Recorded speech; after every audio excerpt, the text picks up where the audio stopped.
Puji Tuhan, selamat pagi, shalom, salam sejahtera bagi kita semua. Senang sekali bisa kembali ada bersama saudara di tempat ini. Mari kita akan langsung memanfaatkan waktu yang ada untuk kita boleh menerima kembali, ditaburi kembali hati kita dengan setiap benih kebenaran firman-Nya. Nah, saya ajak saudara melihat dalam kitab Roma pasal yang ketiga. Ini ayat yang sangat terkenal, ayat yang sederhana sebetulnya, tetapi mari izinkan Tuhan membawa kita lebih memahami dan menggali lebih dalam akan kebenaran yang ada dalam ayat ini. Roma 3 ayat 23. Roma 3 ayat 23. Kita akan baca bersama-sama Roma 3 ayat 23. Mari, 1, 2, 3. Karena semua orang telah berbuat dosa dan akibatnya telah kehilangan kemuliaan Allah. Semua orang yang terbaik sekalipun di dalam sejarah umat manusia, semua orang telah berbuat dosa dan akibatnya kehilangan kemuliaan Allah. Kita harus sadari, ya, kita termasuk manusia yang dikategorikan dalam ayat ini. Kita termasuk orang-orang yang dikatakan ya telah berbuat dosa dan kehilangan kemuliaan Allah. Apa sih kemuliaan Allah? Nah, kita akan gali ini. Ya, yang hilang adalah kemuliaan Allah. Dalam bahasa aslinya, kemuliaan Allah adalah doxa. D-O-X-A, doxa. Sehingga ada lagu yang sangat indah dari Michael W. Smith, Doxology. Ya, doxologi artinya nyanyian tentang kemuliaan Allah. Karena doxa adalah kemuliaan. Jadi dosa menyebabkan doxa hilang. Ya, mirip ya. Dosa menyebabkan doxa, yaitu kemuliaan Allah dalam diri manusia, hilang. Nah, apa definisi dari doxa, kemuliaan Allah? Ya, dalam kamus Thayer's Bible Dictionary, ini para pendeta biasanya punya kamus begitu, ya. Thayer's Bible Dictionary, doxa definisinya begini. A good opinion about someone. Good opinion about someone resulting praise, honor, and respect. Ya, jadi kemuliaan Allah itu adalah good opinion tentang seseorang. Di hadapan Allah, ya, dulu manusia sebelum jatuh dalam dosa, maka Allah punya opini dikatakan sungguh amat baik. Betul? Ketika manusia diciptakan oleh Allah, Kejadian 1, 26 dan 27, ya, ketika manusia dibentuk, dicipta segambar dan diberikan image Allah dalam diri manusia, artinya manusia belum jatuh dalam dosa. Nah, manusia dikatakan punya kemuliaan Allah karena image dan gambar Allah ditanam dalam diri manusia. Sehingga manusia dalam keadaan punya doxa, punya kemuliaan Allah. Nah, sehingga Allah punya komentar begini. Allah punya opini begini, sungguh amat baik. Itulah manusia. Ya, itu good opinion yang Allah dulu miliki terhadap manusia. Tetapi karena dosa, maka Allah nggak bisa lagi berkata bahwa manusia itu sungguh amat baik. Allah berkata bahwa manusia itu kotor, najis, ya, layak dihukum, layak dibinasakan. Karena dosa menyebabkan good opinion from God hilang. Sehingga manusia nggak layak dipuji, nggak layak direspeki oleh Allah. Ya, good opinion about someone resulting praise, honor, and respect. Itu definisi dari doxa. Nah, jadi dosa merampas sesuatu yang sangat berharga dalam diri manusia, sehingga manusia di hadapan Allah tidak layak dipuji, tidak layak dihargai, tidak layak mendapat respek dan perlakuan baik dari Allah. Karena dosa menyebabkan good opinion from God lost, hilang. Ya. Nah, puji Tuhan, Yesus mati untuk kita. Ya, Yesus mengambil segala keburukan kita. Yesaya berkata di kayu salib, Yesus begitu buruk rupanya, Sampai Allah harus meninggalkan dia. Ingat, Yesus sampai berseru, Eli, Eli, lama sabaktani. Allahku, Allahku, mengapa engkau meninggalkan aku? Dia yang adalah satu dengan Allah. Tapi gara-gara dia sedang menanggung keburukan kita, bad opinion kita, ditimpakan kepada Tuhan Yesus. Ya, saudaraku, saya ingin agar kita benar-benar menghargai kasih karunia Tuhan yang luar biasa yang Dia sudah buat. Ya, ini bukan janji lagi, tapi ini sudah disediakan buat kita 2000 tahun yang lalu. Ya, jadi di kayu salib Yesus yang harusnya punya good opinion dari Bapaknya, karena Bapak berkata, inilah anak yang kukasihi. Waktu Yesus baru dibaptis kan, masih ingat? Ya, ketika dia keluar dari air, Bapa di sorga memberikan statement berupa good opinion terhadap Tuhan Yesus. Inilah anak yang kukasihi, kepadanya aku berkenan. Yesus punya doksa di hadapan Bapaknya. Punya good opinion. Sehingga dia layak dihargai seperti itu oleh Bapaknya. Dia layak mendapat respek dan perlakuan baik dari Bapaknya. Ya, inilah anak yang kukasihi, kepadanya aku berkenan. Jadi Yesus punya doksa, tapi waktu di kayu salib, karena dia menanggung dosa kita, dia kehilangan doksanya di hadapan Bapa. Bapak yang tadi berkata, ini anak yang kukasihi. Sekarang Bapak melihat anak itu begitu buruk, karena dia sedang menanggung bad opinion kita. Dia menanggung opini buruk yang harusnya milik kita. Dia tanggung sehingga bahkan Yesaya berkata, manusia pun akan memalingkan wajahnya dari dia. Karena Yesus begitu rusak di kayu salib. Saudaraku, nah, karena dia menanggung dosa kita, sehingga doksanya, kemuliaan Allah yang ada pada dia, diberikan kepada kita. Sudah tahu, yang terjadi di kayu salib adalah sebuah pertukaran. Menurut hukum Musa, setiap orang Israel, nanti saudara bisa baca Imamat pasal 1 dan Imamat pasal 4. Dalam dua pasal itu, pasal 1 dan pasal 4, seorang bangsa Israel, kalau ingin dosanya diampuni, dia harus bawa hewan korban. Bagi yang kaya, dia harus bawa lembu yang tidak ada cacat, lembu yang terbaik, lembu yang layak. Tapi kalau dia kurang kaya, dia boleh bawa hewan yang lebih kecil, yaitu kambing atau domba. Tapi syaratnya sama, harus layak, tidak bercacat, bersih, dan tidak bernoda. Kalau dia orang miskin di antara bangsa Israel, dia boleh bawa hewan yang lebih kecil lagi, yaitu seekor burung. Itu Imamat 1 dan Imamat 4. Tapi syaratnya sama, nggak boleh ada cacat, nggak boleh ada kotor pada hewan itu. Baik itu lembu, atau kambing, domba, atau burungnya. Ya, nah, lalu Musa bilang begini, ketika mereka membawa hewan itu ke rumah Allah, ke bait Allah, imam harus mengecek kelayakan dari hewan ini. Imam harus lihat, benarkah ini hewan layak dikorbankan untuk mengampuni dosa orang ini. Sehingga dicek ada cacatnya enggak, ada kotornya enggak. Dan tidak satu imam, tapi 3 imam dikatakan. Jadi kalau imam A sudah berkata, approve, boleh. Enggak langsung dikorbankan. Siapa tahu ada yang kelewat. Imam B sudah siap di tempat yang lain, ngecek lagi dari awal. Imam B bilang, oke, saya setuju. Enggak langsung, imam yang ketiga, C, dicek lagi. Nah, itulah yang Yesus juga alami. Karena Yesus adalah hewan korban, anak domba yang dikorbankan buat kita. Yesus dicek oleh 3 orang. Pertama, imam besar Kayafas. Kayafas mengecek ya dalam persidangan Sanhedrin, persidangan imam-imam besar pada waktu itu. Dicek, tidak ada salah. Dilempar ke Herodes. Herodes pun mengecek, tidak ada salah. Akhirnya dilempar ke Pontius Pilatus.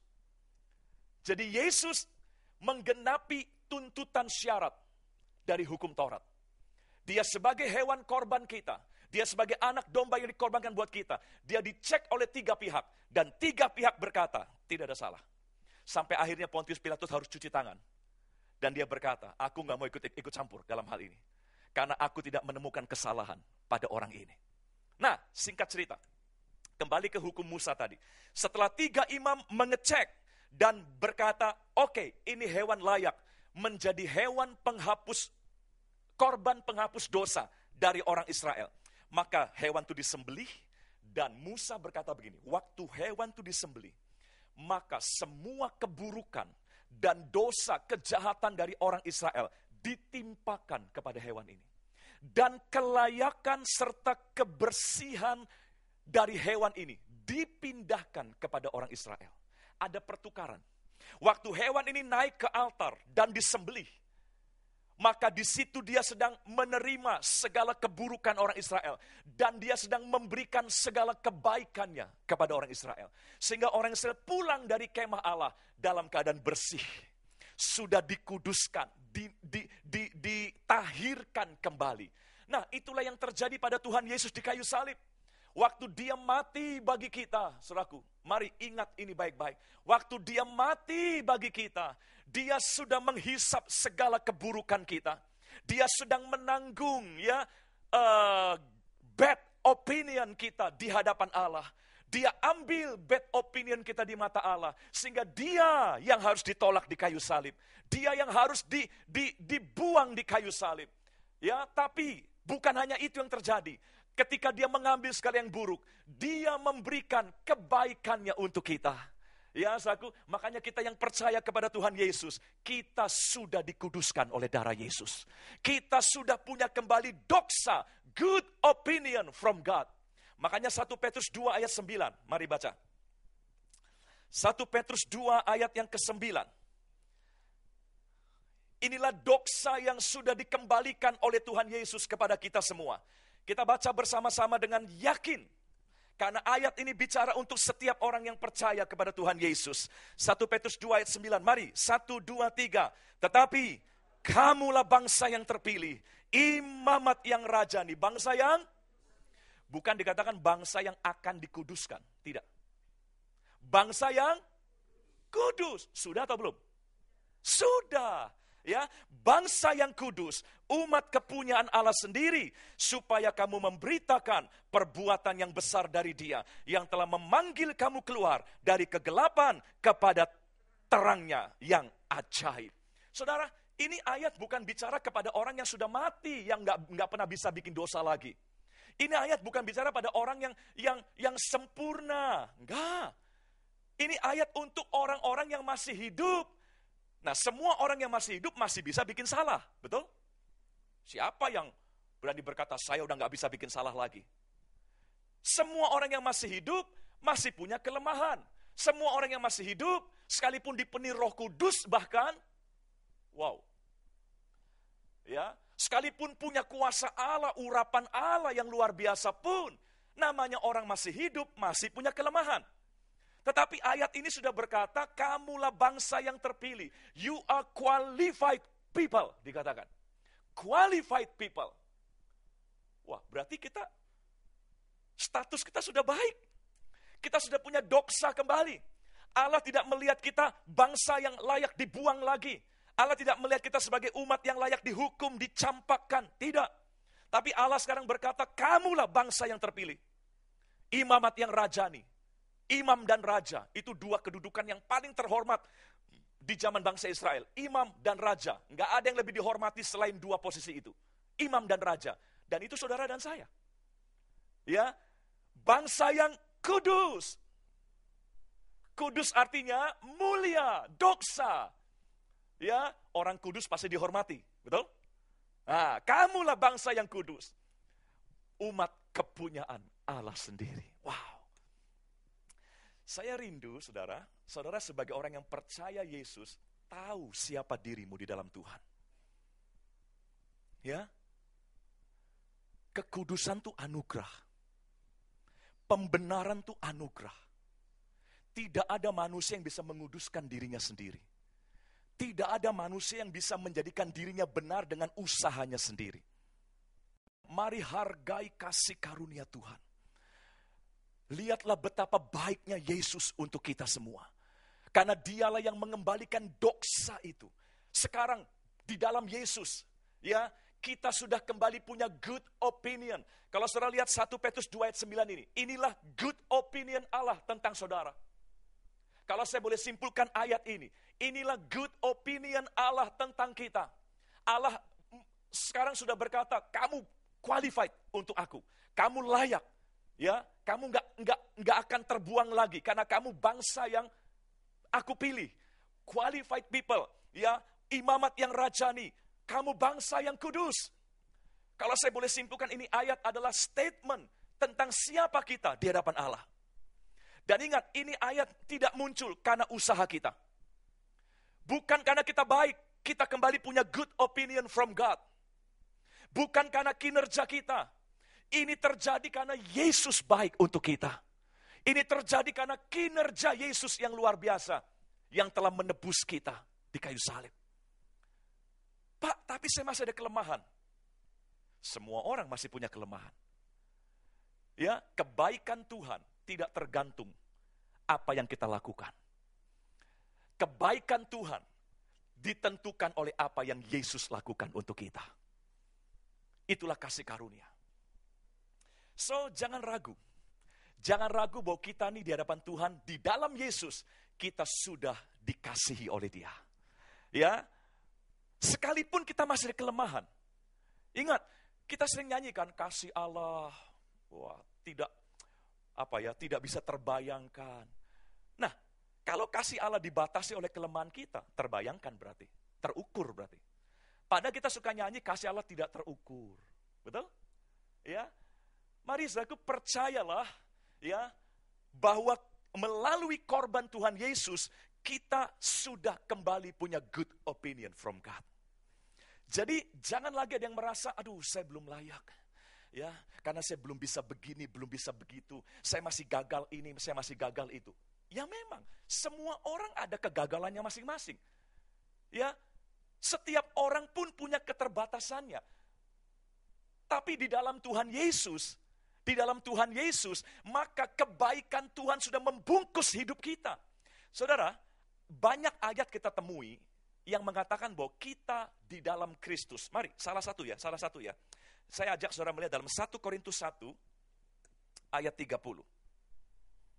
1 Korintus 1 ayat 30. Sudah? Oke, kita baca yuk. 1, 2, 3.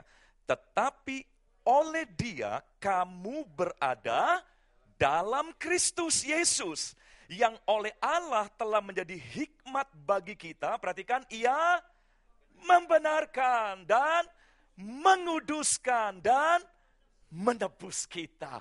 Luar biasa. Sudah atau belum? Sudah, 2000 tahun yang lalu. Sudah.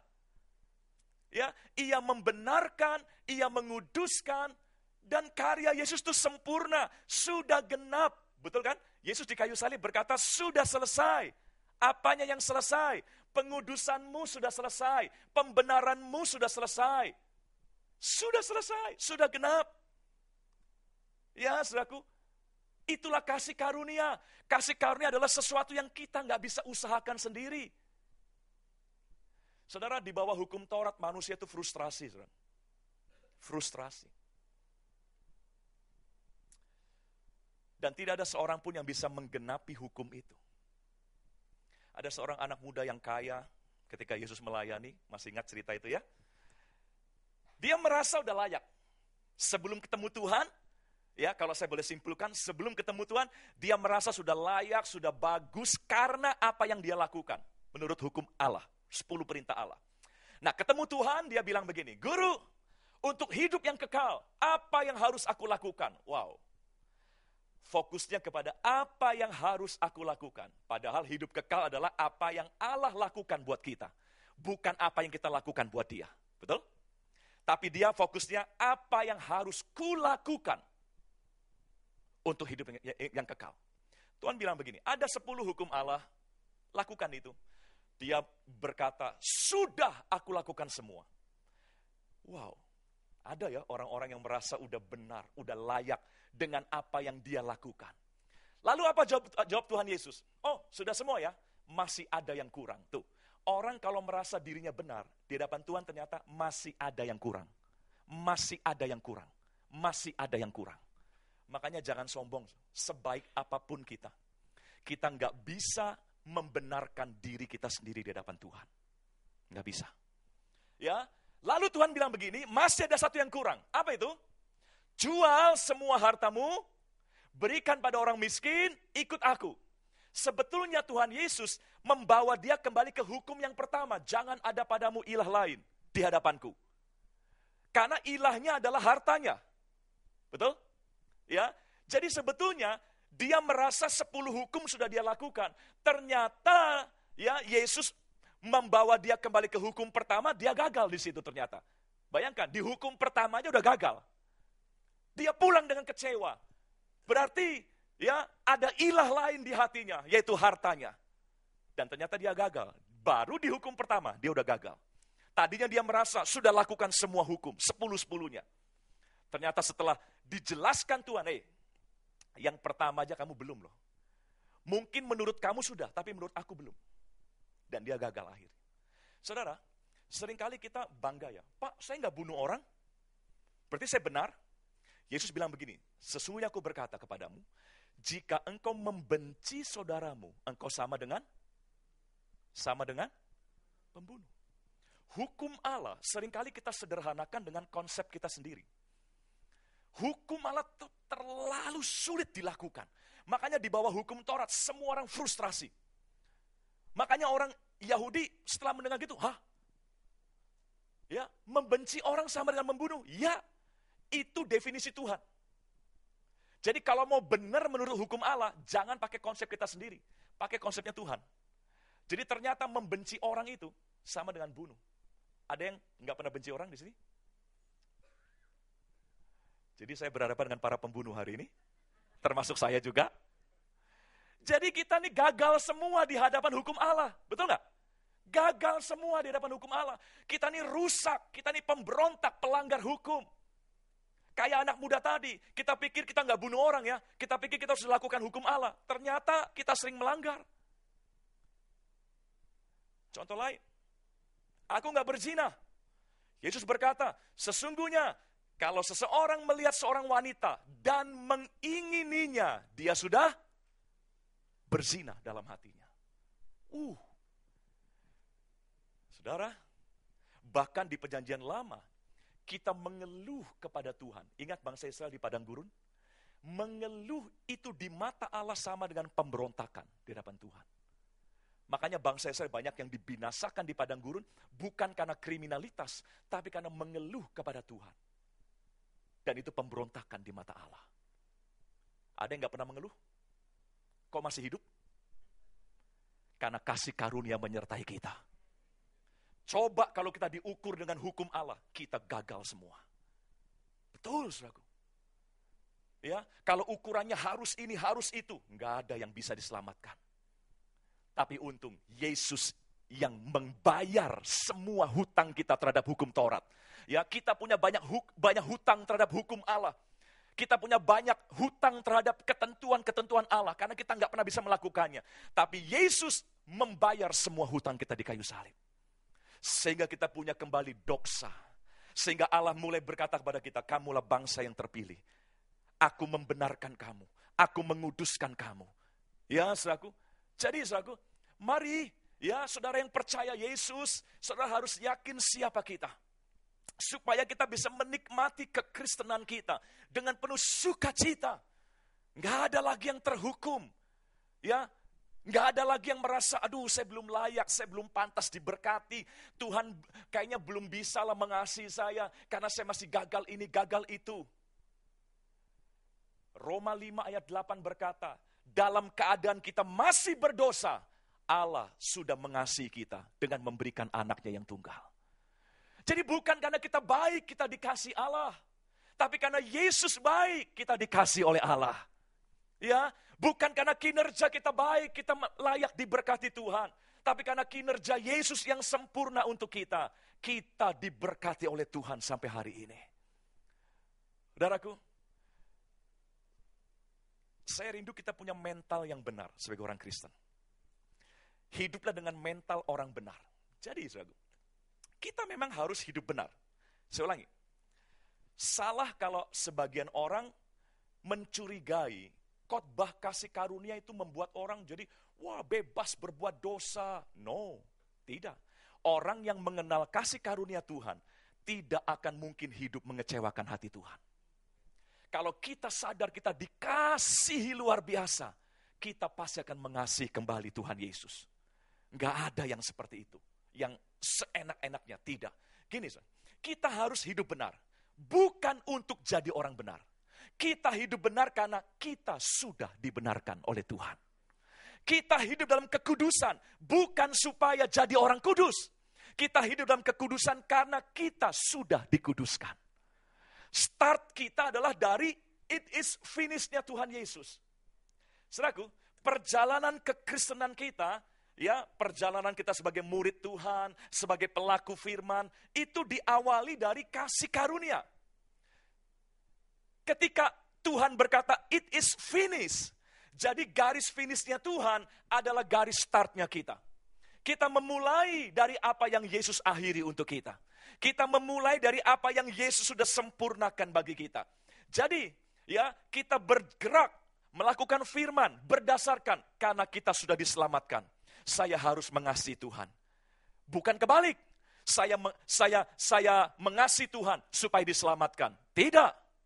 Saya mengasihi Tuhan supaya diberkati. No. Saya mengasihi Tuhan karena saya sudah dikasihi Tuhan lebih dahulu. Saya mengasihi Tuhan karena saya sudah diberkati. Saya sudah diselamatkan. Saya sudah dikuduskan oleh Tuhan Yesus. Makanya saya hidup dalam kekudusan. Karena saya sudah menjadi bangsa yang kudus di hadapan Tuhan. Dalam hukum Taurat, selalu intinya adalah demand, tuntutan. Do it, you get it. You don't do it, you don't get it. Itu hukum Taurat. Akhirnya orang berusaha taat dengan rasa takut gagal. Salah dikit, aduh, saya gagal. Tapi kasih karunia, prinsipnya bukan demand, tapi supply, penyediaan Allah. Allah sudah sediakan kebenaran, Allah sudah sediakan pengudusan, Allah sudah sediakan ya kasihnya, tinggal diterima. Terima dengan iman. Iman kita menyebabkan kita dibenarkan. Ingat, orang benar hidup karena iman percayanya, bukan karena perbuatannya. Bapak Ibu, saya mau beri contoh hari ini ya. Contoh bahwa kita nih, kalau kita percaya Yesus, sekalipun kita masih punya kelemahan, sekalipun kita masih belum sempurna, dan bahkan tidak akan pernah sempurna selama masih ada darah dan daging. Percaya nggak, saudara?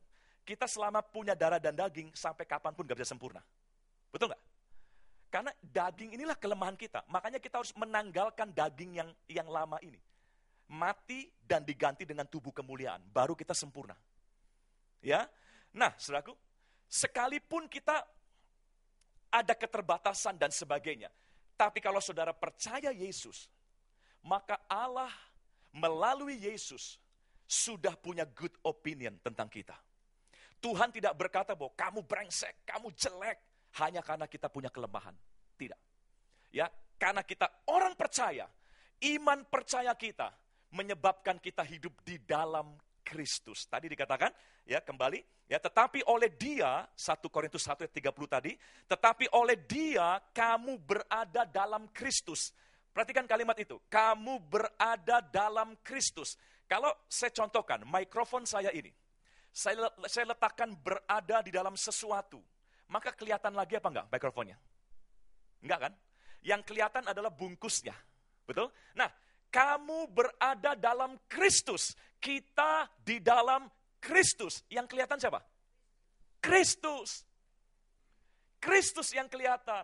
Makanya Bapak enggak lihat lagi kita seperti apa adanya kita. Setiap kali Bapak lihat kita, Dia lihat Kristus yang membungkus kita. Wow. Kebenaran Kristus yang membungkus kita, bukan kebenaran kita sendiri. Kekudusan Kristus yang membungkus kita. Itu tadi analoginya. Hewan yang dikorbankan, mengambil semua keburukan manusia dan memberikan semua kebaikannya untuk manusia. Yesus adalah anak domba yang tak bercacat celah. Waktu Dia mati di kayu salib, Dia begitu buruk karena Dia sedang menanggung dan mengambil keburukan kita. Sehingga setiap orang yang percaya kepada Dia dikatakan bangsa yang terpilih, imamat yang rajani, bangsa yang kudus. Kenapa? Karena kekudusan Yesus diberikan kepada kita. Orang Mandarin yang bisa bahasa Mandarin, saya yakin ada beberapa di sini, saya nggak bisa terus terang. Saudara, kebenaran, righteousness, itu kata orang yang bisa bahasa Mandarin itu I katanya. Y-I, tapi bacanya I. Mesti ada ngedennya dikit. Kalau nggak ngeden beda artinya. I katanya. Nah, dari huruf kanji, 2 simbol. Huruf kanjinya 2 simbol atas bawah, bukan kiri kanan, tapi atas bawah. Yang atas adalah yang, anak domba, yang. Di bawahnya adalah wo, saya. Jadi orang Tionghoa tahu, what is righteousness? Apa itu kebenaran? Kebenaran, righteousness is, the lamb cover me. The lamb cover me. Anak domba mengcover hidup saya. Itulah kebenaran. Jadi kebenaran bukan moral saya yang di atas saya. Tapi anak domba yang di atas saya. Itulah kebenaran. Kita orang benar, bukan karena kita baik. Kita orang benar, karena kebaikan Tuhan Yesus mengcover hidup kita. Wow. Mari yakinlah, Bapa mengasihi saudara. Allah pasti mendengar doa kita. Allah berkenan atas kita. Bukan karena kita baik, karena kita hidup di dalam Kristus. Kasih karunia Tuhan Yesus mengcover hidup kita. Sehingga hidupku bukannya aku lagi, kata Paulus. Hidupku bukannya aku lagi, tapi Kristus yang hidup dalam aku. Nah, saya mau beri contoh di sini ya. Apapun kondisi kita, kalau kita punya Yesus, maka Bapa selalu punya good opinion tentang kita. Nah, tapi iblis akan mengganggu kita begini. Enggak mungkin kamu bangsa yang kudus. Kamu masih punya kelemahan. Model kayak kamu kok ngaku anak Tuhan. Enggak pantas kamu anak Tuhan. Kamu masih punya kelemahan ini, gagal itu, dan sebagainya. Iblis mengajak kita fokus kepada kinerja kita. Iblis tidak mau kita fokus kepada kinerja Tuhan Yesus untuk kita. Kalau saya boleh ilustrasikan begini, kita ada di tengah nih, ya. Iblis di sebelah kiri. Dia akan bilang begini, look at your sin.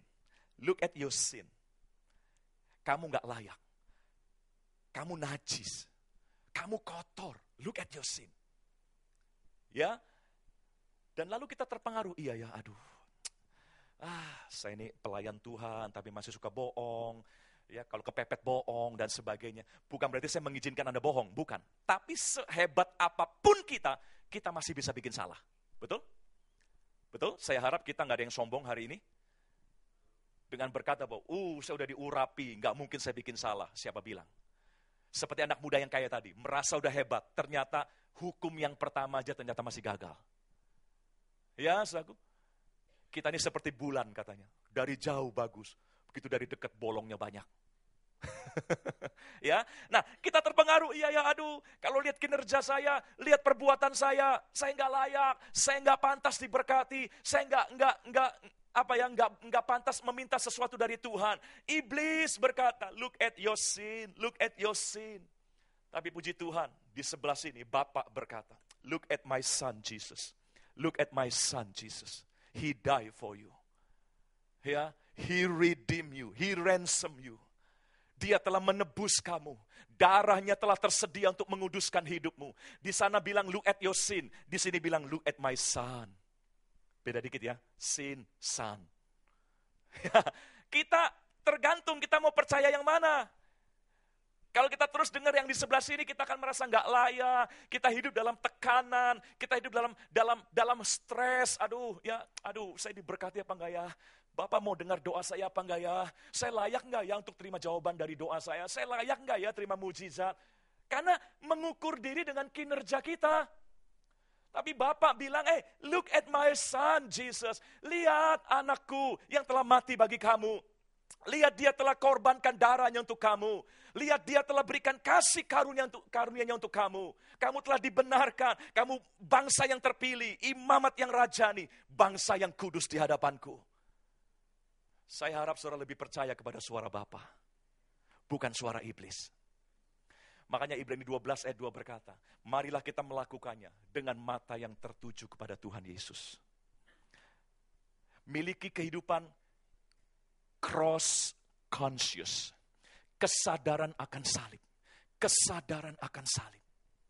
Mungkin hari ini ada yang merasa saya nggak layak. Mungkin ada hari ini yang merasa melihat dirinya begitu kotor. Sehingga saya nggak mungkinlah diberkati kalau begini. Saya nggak mungkin dipakai Tuhan. Saudara, mari lihat kepada Yesus. Dia telah mati buat kita 2000 tahun yang lalu. Iman percaya kita kepada korban Yesus membuat kita dilingkupi oleh kasih karunia-Nya. Bapak punya good opinion terhadap saudara. Bapak tidak lagi berkata, kamu najis. Kamu gak layak. Enggak. Itu iblis yang ngomong begitu. Bapak berkata, kamulah bangsa yang terpilih. Imamat yang rajani. Bangsa yang kudus. Ingat, bukan karena kita hebat. Tapi karena Yesus hebat untuk kita. Saya mau tunjukkan contoh ya. Contoh, satu saja. Ada banyak sebetulnya. Kita lihat Roma pasal 4. Roma pasal 4. Roma 4 ayat 13. Nama Abraham tidak asing bagi kita. Kalau saya sebut Abraham, saudara langsung terbayang siapa dia, seluk-beluknya, jejak kehidupannya pasti mudah digambarkan begitu ya. Roma 4 ayat 13 dan 14, saya mulai baca. Sebab bukan karena apa? Hukum Taurat telah diberikan janji kepada Abraham dan kita disinggung di sini karena kita adalah keturunan Abraham. Betul nggak? Kita termasuk dalam ayat ini karena kita disebutkan keturunan Abraham. Jadi kalau kita boleh terima janji Tuhan, bukan karena kita berhasil ini itu di hadapan Tuhan, bukan karena kita bisa lakukan ini itu lalu Tuhan berikan janjinya kepada kita, tidak. Sama kepada Abraham pun, Abraham terima janji Tuhan bukan karena dia dinilai berhasil melakukan hukum Taurat. Bahkan dalam zaman Abraham, hukum Taurat belum ada. 400 tahun kemudian baru ada lewat Musa. Ya. Tapi, saudaraku, Abraham sudah terima janji Tuhan. Saya ulangi, sebab bukan karena hukum Taurat telah diberikan janji kepada Abraham dan keturunannya kepada kita semua. Bahwa ia akan memiliki dunia. Tetapi, perhatikan, karena kebenaran berdasarkan moral, kebenaran berdasarkan perilaku, kebenaran berdasarkan apa? Iman, percaya. Ayat 14, sebab jika mereka yang mengharapkannya dari hukum Taurat, lalu menerima bagian yang dijanjikan Allah, maka sia-sialah iman dan batallah janji itu. Nah, saya mau beri contoh Abraham. Saudara lihat, kalau kita bicara Abraham, kita yakin dia orang yang diberkati Tuhan. Nggak ada yang ragu kan? Karena lewat dia semua bangsa diberkati, berarti dianya diberkati dong. Nah, ya. Abraham diberkati, Abraham dimuliakan, seolah-olah Abraham punya good opinion di mata Allah.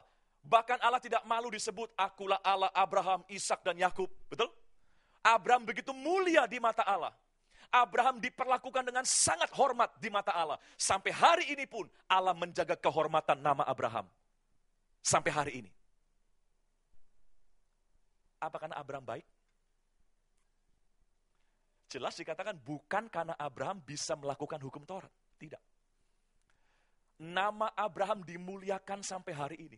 Dulu waktu dia hidup, dia diberkati. Sampai dia mati pun namanya dijaga oleh tangan Tuhan. Untuk tetap dihormati sampai hari ini. Apa karena dia baik? Tidak. Saya mau tunjukkan ketidakbaikan Abraham.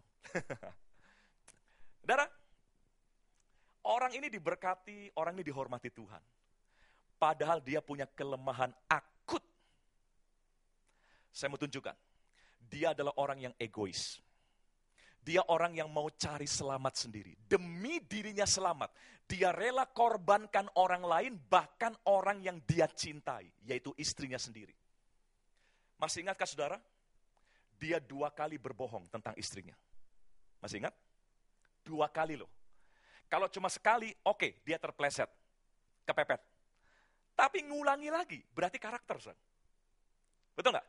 Berarti karakter. Masih tahu, masih ingat ceritanya ya? Pertama waktu dia di Mesir, Kejadian 12. Waktu dia di Mesir, dia terpaksa ke Mesir karena ada kelaparan di negara lain. Dia bawa seluruh keluarganya ke Mesir. Waktu masuk Mesir dia baru ingat, aduh, ini Firaun ini playboy nih, terkenal di playboy. Dia baru ingat, tapi udah kadung udah masuk Mesir. Wah gawat nih, kalau dia lihat istri saya, Dia pasti kepincut. Dan betul, saudaraku, Firaun kepincut sama Sarah. Abraham langsung pakai siasat. Istriku, jangan bilang kamu istriku ya, supaya aku tidak diapa-apakan. Karena dia tahu Firaun playboy dan menghalalkan segala cara. Dia tahu dia akan dibunuh, supaya Firaun bisa ambil istrinya. Lalu dia bilang, jangan bilang kamu istriku, supaya aku selamat. Jadi kasarnya begini, kamu diambil gak apa-apa, yang penting saya selamat. Kasarnya begitu. Baik atau buruk tindakan ini? Buruk. Tapi ketika Firaun mengambil Sarah ke istananya, Tuhan mengirim tulah kepada Firaun. Mari lihat, Kejadian 12 ayat 17. Kejadian 12 ayat 17. Supaya saudara lihat apa yang tertulis di Alkitab. Lihat ini, Kejadian 12 ayat 17, saya bacakan. Tetapi Tuhan menimpakan apa? Tulah yang, bukan sebarang tulah, tapi tulah yang hebat. Kepada siapa? Yang salah dalam hal ini Abraham atau Firaun? Hah? Firaun ngambil Sarah berdasarkan informasi bahwa dia bukan bukan istri siapa-siapa kan? Berarti Firaun benar kan? Dalam hal ini Firaun betul kan? Dia ngambil wanita yang memang belum bersuami. Betul nggak? Menurut informasinya begitu kan? Jadi dalam hal ini yang salah adalah Abraham kan? Abraham egois kan? Cari selamat sendiri, dia korbankan istrinya, yang penting selamat. Yang kena tulah siapa? Firaun. Kalau saya jadi Allah, harusnya Abraham yang kena tulah. Karena dia yang bikin dosa. Betul nggak? Yang saya maksudkan begini. Allah tetap membela Abraham. Lihat ayat ini. Tuhan menimpakan tulah yang hebat kepada Firaun, demikian juga kepada seisi istananya, karena Sarai, istri Abraham itu. Saya ingin saudara ambil intisarinya begini. Allah tetap memandang Abraham sebagai orang yang layak dibela. Sekalipun Allah lihat, dia ada kekurangan. Kenapa? Karena dia dibenarkan karena iman, bukan karena perbuatannya. Dia dapat good opinion dari Allah. Dia orang benar. Karena iman. Sekalipun masih ada kelemahan dalam dirinya. Ini belum selesai. Ya. Ketika di kemudian hari, dia ada di negeri yang lain. Abimelek itu Gerar, di negeri Gerar. Kejadian 20, mari saudara lihat. Terulang lagi, saudara. Terulang lagi. Kejadian 20 ayat 7. Kejadian 20 ayat 7. Ini menunjukkan kebiasaan buruk Abraham. Kepepet dikit, bohong. Kepepet dikit, bohong. Terancam dikit, bohong. Bohong. Berarti bukan sekedar kepleset. Bukan. Tapi ini udah kebiasaan begitu. Ini cacat karakter dari Abraham. Ya, Kejadian 20 ayat 7. Gerar punya raja namanya Abimelek. Abimelek sama playboynya dengan Firaun. Ya, kejadiannya terulang lagi. Singkat cerita, Sarai diberitahu bahwa dia bukan suami siapa-siapa, lalu Abimelek mengambil Sarai. Nah, jadi sekarang Allah bilang begini kepada Abimelek. Jadi sekarang kembalikanlah istri orang itu, sebab dia seorang apa? Perhatikan, Allah bilang kepada Abimelek, wanita ini punya suami seorang nabi. Kalau saya jadi Abimelek, saya protes. Nabi kok bohong? Pembohong kok kau sebut? Betul? Kalau saya Abimelek, saya protes. Loh, Abraham 2 kali bohong loh. Dan bohongnya menyebabkan istrinya hampir jadi korban, dan Firaun serta seluruh istananya hampir mati gara-gara bohongnya Abraham. Jadi bohongnya Abraham tuh resikonya besar bagi orang lain. Apa orang ini pantas disebut nabi kalau begitu? Gini, menurut perbuatan, Abraham tidak pantas disebut nabi. Kalau dilihat dari perbuatannya. Tapi Allah melihat iman, percaya kepada Allah dari Abraham. Imannya membuat dia punya good opinion di hadapan Allah. Allah tetap menganggap dia sebagai nabi. Sekalipun ada kelemahan. Sama hari ini pun. Allah tetap mengatakan, engkau anakku, sekalipun kita punya kelemahan. engkau orang yang kukasihi. Engkau orang yang sudah kutebus. Engkau orang yang sudah kubenarkan. Bukan karena engkau baik, tapi karena engkau percaya kepadaku. Saudaraku, teruskan. Sebab dia seorang nabi, ia akan berdoa untuk engkau. Wah, kalau saya jadi Abimelek, saya nggak rela didoain pembohong, saudaraku. Betul nggak? Jangan didoain. Kalau pendeta ketahuan bohong aja nggak akan diundang lagi sama Pak Herman. Apalagi suruh doain orang. Suruh khotbah aja nggak boleh. Tapi Allah bilang, minta didoain. Sama orang itu, minta didoain. Saudara lihat. Berarti Allah tetap menghargai Abraham. Di mata Allah, Abraham tetap orang yang layak diperlakukan dengan baik. Maka engkau akan tetap hidup, tetapi jika engkau tidak mengembalikan dia, ketahuilah engkau pasti mati. Engkau dan semua orang yang bersama-sama dengan engkau. Nah, dari kisah ini, ada dua kesimpulan. Yang pertama. Saudara lihat, kita dibenarkan bukan karena perbuatan. Ingat, kalau karena perbuatan, Abraham gak mungkin dibenarkan. Kita dimuliakan, kita diberkati, kita jadi bangsa yang kudus, imamat yang rajani. Kita adalah bangsa yang terpilih, qualified people, qualified for His blessing, qualified for His glory. Kita ini qualified bukan karena kita baik. Mari sadari itu. Ya, bukan karena kita baik, tapi karena Yesus baik untuk kita. Karena kinerja Yesus yang luar biasa di kayu salib, maka kita layak dihormati sebagai anak-anak Allah. Kita layak dihormati sebagai bangsa yang terpilih, imamat yang rajani, bangsa yang kudus. Semua karena kebaikan Tuhan, bukan karena kebaikan kita. Enggak ada seorang pun yang bisa bangga dalam hal ini. Enggak ada. Tapi yang kedua, mari kita hidup benar. Jangan mentang-mentang, ya ini yang Pak Niko takutkan. Mentang-mentang udah selamat, seenaknya hidup. Enggak. Saya yakin orang yang sadar tentang kasih Tuhan tidak mungkin hidup seenaknya. Orang yang mengalami kasih karunia tidak mungkin akan menyia-nyiakan kasih karunia itu. Ya, saudaraku. Roma pasal 6. Beberapa ayat terakhir ya. Roma pasal yang ke-6, ayat yang pertama.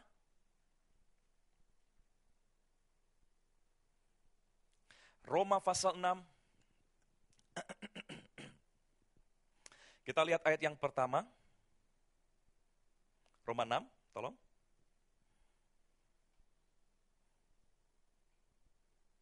Itu Roma 1. Roma pasal yang ke-6. Oke, sudah keluar ya. Ayat yang pertama. Perhatikan. Jika demikian, apakah yang hendak kita katakan? Bolehkah kita bertekun dalam dosa supaya semakin bertambah kasih karunia itu? Ayat 2. Ayat 2. Sekali-kali jawabannya apa? Tidak. Bukankah kita telah mati bagi dosa? Bagaimanakah kita masih dapat hidup di dalamnya? Wow. Paulus sadar ya bahwa ada orang-orang yang mungkin akan memanfaatkan kasih karunia untuk kepentingannya sendiri. Udah selamat, tenang aja. Tuhan tetap memuliakan kita sekalipun kita ada kelemahan dan sebagainya. Lalu dimanfaatkan untuk hidup seenaknya. Saudara. Paulus melarang dengan keras. Jangan kita seperti itu, mentang-mentang udah dikasihi Tuhan. Ya, apapun yang kita perbuat, Tuhan tetap mengasihi kita. Dan saya yakin orang yang mengalami kasih karunia, maka dia tidak akan tega hidup melukai hati Tuhan. Pasti. Ya, lihat Paulus, dia rasul kasih karunia. Apakah hidupnya seenaknya sendiri? Apakah hidupnya semau gue, mentang-mentang dia yakin udah selamat? Tidak. Ya, Marisa, kita hidup benar bukan untuk dibenarkan. Kita hidup benar karena sudah dibenarkan oleh Tuhan. Kita mengasihi Allah bukan untuk dikasihi oleh Allah. Kita mengasihi Allah karena kita sudah dikasihi oleh Allah. Jadi dasarnya karena kita telah mendapat, mental kita adalah mental yang sudah lengkap. Jadi mengerjakan sesuatu dengan penuh sukacita. Kita hidup benar, tidak dengan stres lagi. Kita mengerjakan kebenaran tidak dengan takut. Aduh, takut salah, takut ini, nanti Tuhan enggak berkati saya. Enggak. Kita lakukan kebenaran firman Tuhan dengan rasa syukur karena kita telah diberkati sebelumnya. Kita telah dikuduskan sebelumnya. Kita telah diampuni sebelumnya. Kita lakukan sesuatu bukan untuk mendapat. Kita lakukan sesuatu karena kita sudah mendapat banyak dari Tuhan Yesus. Ayat terakhir, pemusik bisa siap di tempat ya. Ayat terakhir, mari. 1 Yohanes 4 ayat 19. 1 Yohanes 4 ayat 19. Mari kita baca bersama-sama ya, ayat terakhir kita. 1 Yohanes 4 ayat 19. Yuk kita baca bersama. 1, 2, 3. Kita mengasihi karena Allah lebih dahulu mengasihi kita. Tidak dikatakan kita mengasihi supaya Allah mengasihi kita. No. Wah, gawat son. Kalau kasih Allah tergantung kasih kita, adakah yang layak dikasih oleh Tuhan? Ada enggak? Kalau dikatakan kita harus mengasihi supaya Allah mengasihi kita. Celaka, saudaraku. Seberapa hebat sih kasih kita kepada Tuhan? Seberapa hebat? Mungkin hari ini hebat, besok enggak sehebat hari ini mungkin. Karena mood kita berubah, karena situasi kita berubah, kasih kita naik turun, bisa hebat tapi bisa juga jeblok. Tapi puji Tuhan, kasih Allah tidak tergantung kasih kita. Jadi kita mengasihi Dia bukan supaya Allah mengasihi kita. Bahkan sebelum kita bisa mengasihi Dia, Allah sudah mengasihi kita lebih dahulu. Mari lihat Yesus yang luar biasa hari ini. Saudara, kalau bukan karena Yesus, kita ini kotor, masih kotor di hadapan Bapa. Kita nggak punya good opinion sebagai bangsa pilihan Allah. Karena Yesus, kita punya good opinion from God. Allah memanggil kita anak-anaknya. Allah memanggil kita bangsa yang kudus. Allah memanggil kita umat kepunyaannya sendiri. Semua karena Yesus, bukan karena kita. Kita mengasihi, kita harus mengasihi. Nah, coba saya tutup dengan rangkaian step ini ya. Ketika Yesus, Yohanes 19 ayat 30, itu ayat yang berkata Yesus mengatakan it is finished. Yohanes 19 ayat 30. Sudah genap. Lalu kalimat kedua di pasal 20 ayat 19. Yohanes 20 ayat 19. Kalimat kedua dari Tuhan Yesus adalah peace be with you. Damai sejahtera bagi kamu. Jadi karena sudah genap, damai sejahtera bagi kamu. Tuh, saudara lihat kalimat terakhir. Damai sejahtera bagi kamu. Jadi perkataan Yesus dalam kasih karunia, Yesus berkata, sudah genap, selesai. Hutangmu aku bereskan semua. Aku benarkan, aku kuduskan, aku ampuni. Setelah itu kamu dapat damai. Peace be with you. Mari kita melakukan sesuatu bukan buat dapat damai. Tapi damai itu diberikan Yesus kepada kita semua. Bukan karena kita baik, tapi karena Yesus telah menyelesaikan pekerjaannya. Kita dapat damai. Damai dalam bahasa aslinya shalom. Shalom itu artinya banyak. Bukan cuma peace, tapi juga safe, keselamatan. Wealth, kesejahteraan. Health, kesehatan. Wholeness, keutuhan, kepenuhan. Itu shalom artinya. Jadi karena Yesus sudah berkata, sudah genap, kita terima shalom. Kita diselamatkan, kita punya damai, kita punya kesehatan, kekuatan, keberkatan, kepenuhan. Lalu kalimat Tuhan yang ketiga, pasal 21 ayat 15, Yohanes. 21 ayat 15, baru Tuhan bertanya, do you love me more than this? Setelah Yesus berkata, saudara lihat urutannya, sudah genap, selesai. Bukan karena kamu baik, tapi karena aku baik bagi kamu. Bukan karena kamu berhasil mengasihi aku, tapi karena aku mengasihi kamu segenap hatiku. Karena aku mengasihi kamu, kamu punya damai. Punya damai. Setelah punya damai, jangan enak-enakan. Ya sudah punya damai, hidup seenaknya. Setelah punya damai, Tuhan tantang. Do you love me? Kamu mengasihi aku? Lebih dari segalanya? Kalimat terakhir, ayat 19-nya berkata, follow me, ikut aku. Lakukan apa yang aku lakukan, ajarkan semua bangsa murid menjadi muridku, baptis mereka dalam namaku. Saudara lihat urutannya. Saya harap, saya kalau di Bandung pakai PowerPoint, jadi ada gambarnya. Cuma saya pakai ini ya, pakai animasi diri saya sendiri ya.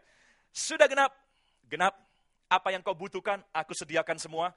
Kamu butuh keselamatan, aku sediakan. Kamu butuh kasih Allah, aku sediakan. Karena aku sudah sediakan, peace be with you. Damai, sejahtera bagi kamu. Nah, sudah punya semua, bukannya malas, diam, Tuhan tantang. Do you love me? Apa kamu mengasihi aku? Orang kalau mengenal kasih Allah, dia pasti jawab, ya Tuhan, aku mengasihi kamu. Kalau kamu mengasihi aku, follow me. Ikut aku. Lakukan apa yang kulakukan. Beritakan apa yang kuberitakan. Jadi kita melakukan segala sesuatu bukan buat mendapat. Ingat, kita sudah mendapat. Sudah mendapat dari apa yang Yesus selesaikan. Jadi ikut Tuhan, follow me, ya, mengasihi Tuhan, loving God, follow God, ya, bukan untuk mendapat, bukan. Kalau kita melakukan segala sesuatu untuk mendapat, wah, stres lagu. Karena kita masih pikir, dapat enggak ya, betul enggak? Salah dikit, aduh, saya dapat enggak ya? Makanya banyak orang Kristennya Kristen stres lagu. Banyak pelayan Tuhan pun melayani dengan takut, stres. Ingat, kita loving God, kita follow God, berdasarkan karena kita sudah diberkati, sudah diampuni, sudah dikuduskan, sudah dikasihi oleh Allah. Maka kita mengasihi Tuhan. Ya, kita mengasihi karena Allah lebih dahulu mengasihi kita. Mari kita berdiri bersama-sama pagi ini. Haleluya.